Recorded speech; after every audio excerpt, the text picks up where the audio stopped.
Assalamualaikum warahmatullahi wabarakatuh. Om Swastiastu, Namo Buddhaya, dan salam kebajikan. Kami mahasiswa program studi Hukum Bisnis Universitas Negeri Makassar angkatan 2024 dan saya Andi Siti Raisya Batari Mukni kelas D dan angkatan 2024. Saya Andi Husnul Khotimah Burhaman dari kelas D dari angkatan 2024. Saya Andi Tendrina Ilaudang dari kelas D angkatan 2024. Saya Muhammad Afrizal Bagus Prasetya dari kelas D dan angkatan 2021. Saya Naisila Haifatanesa, kelas D dari angkatan 2024. Saya Andi Nabila Salsabila dari kelas D angkatan 2024. Sistem hukum di Indonesia merupakan sistem yang berlaku di Indonesia sebagai sumber hukum bagi pengadilan, para hakim untuk memformalisikan putusan, dan juga pada saat yang sama meliputi nilai-nilai atau ideal yang melandasinya. Setiap bangsa memiliki sistem hukumnya sendiri, beserta nilai yang melandasinya, termasuk Indonesia. Pemahaman yang memadai terhadap sumber ataupun bahan yang berasal dari sumber-sumber hukum di Indonesia merupakan komponen konkret dan struktur atau bangunan hukum sistem hukum Indonesia. Komponen struktur yang meliputi peraturan perundang-undangan, putusan-putusan pengadilan, kebiasaan, serta kaidah-kaidah non-positif lainnya.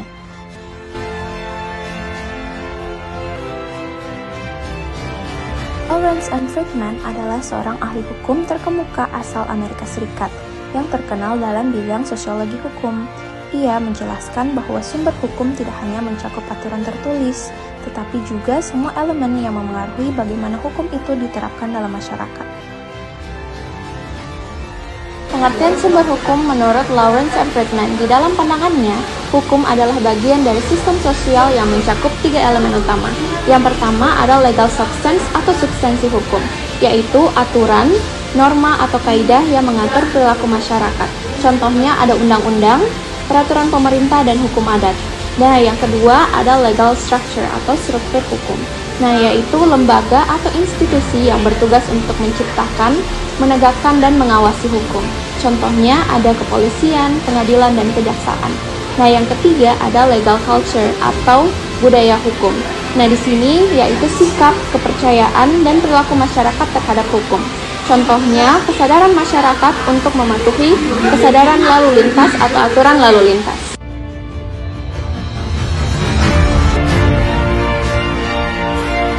Komponen sistem hukum di Indonesia yang pertama ada perangkat hukum, merupakan aturan atau norma dan kaidah yang menjadi dasar hukum tertulis atau tidak tertulis, yang digunakan untuk mengatur masyarakat, yang dimana memberikan fungsi sebagai pedoman tentang apa yang diperbolehkan dan dilarang dalam masyarakat.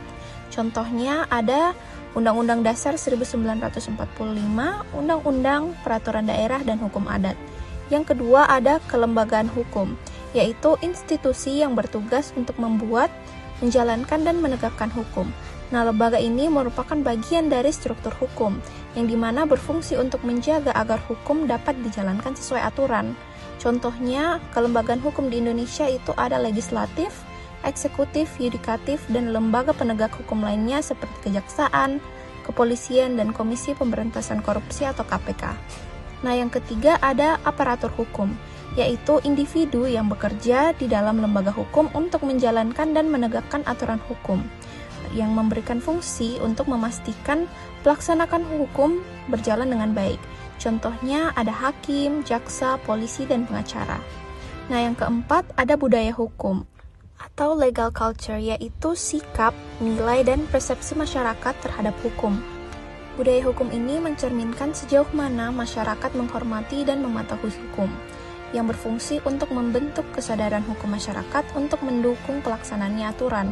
Contohnya budaya hukum di Indonesia itu yang pertama ada kesadaran masyarakat untuk membayar pajak tepat waktu dan kebiasaan menggunakan mekanisme musyawarah sebelum membawa kasus ke pengadilan.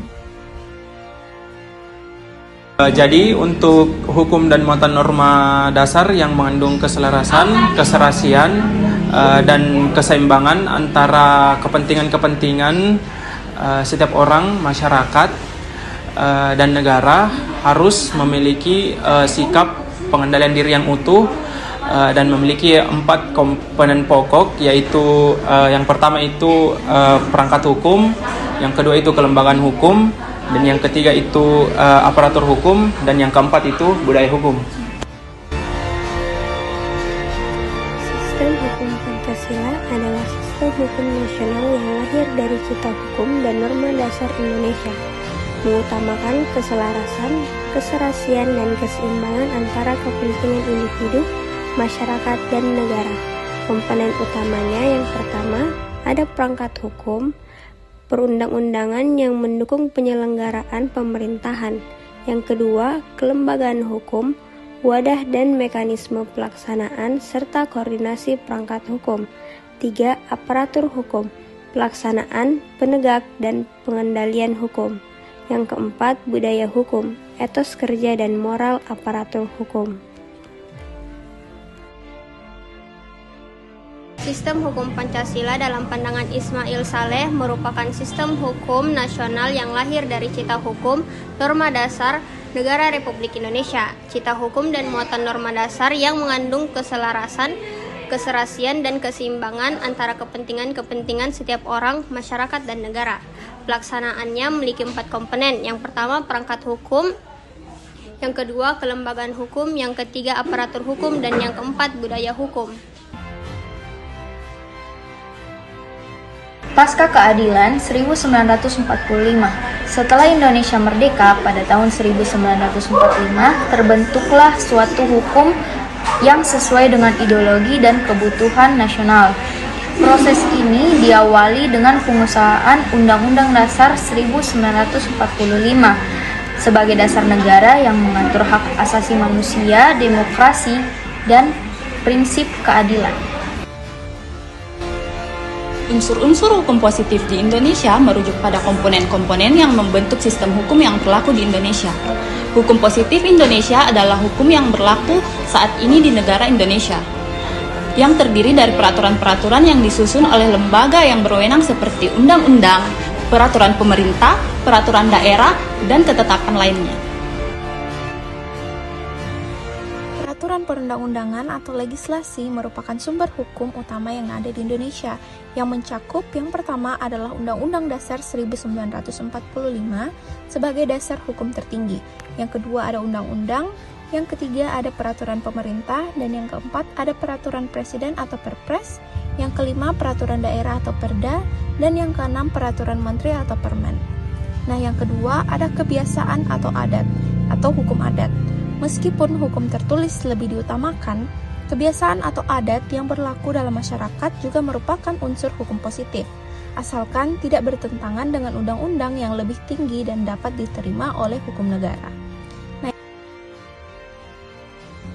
Nah, yang ketiga ada keputusan pengadilan atau jurisprudensi. Nah, keputusan-keputusan yang dikeluarkan oleh badan peradilan, terutama oleh Mahkamah Agung dan Mahkamah Konstitusi. Nah, yang keempat ada traktat internasional, yaitu perjanjian internasional yang telah diratifikasi oleh Indonesia, juga merupakan bagian dari hukum positif Indonesia, setelah disahkan melalui mekanisme perundang-undangan yang berlaku dan dapat mengikat Indonesia di tingkat internasional. Sekian penjelasan materi dari kelompok 19. Thank you for watching. Sekian penjelasan materi dari kelompok 19. Thank you for watching.